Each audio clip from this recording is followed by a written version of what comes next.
সুপ্রভাত। আবার চলে এলাম সকলের সামনে আমাদের রান্নাঘরে।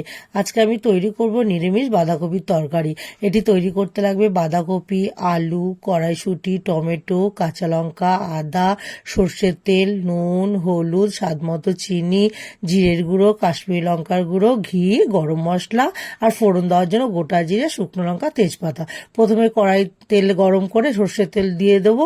দিয়ে এইবার জিরে, তেজপাতা, শুকনো লঙ্কা ফোড়ন দিয়ে আলুটাকে দিয়ে দেবো। ওটা একটু নাড়াচাড়া করে এবার আদা, টমেটো, কাঁচা লঙ্কা, কড়াইশুঁটি, নুন, হলুদ, স্বাদমতো চিনি, কাশ্মীরি লঙ্কার গুঁড়ো সব মশলাটা দিয়ে নাড়িয়ে চাড়িয়ে বাঁধাকপিগুলো দিয়ে এবার এটাও নাড়িয়ে এবার ঢাকা দিয়ে রেখে দেবো। কিছুক্ষণ পর ঢাকাটাকে তুলে ভালো করে নাড়িয়ে চাড়িয়ে একদম আট হয়ে যাবে, তখন ঘি আর গরম মশলা দিয়ে নামিয়ে নেব। তাহলেই তৈরি হয়ে যাবে আমার নিরামিষ বাঁধাকপির তরকারি।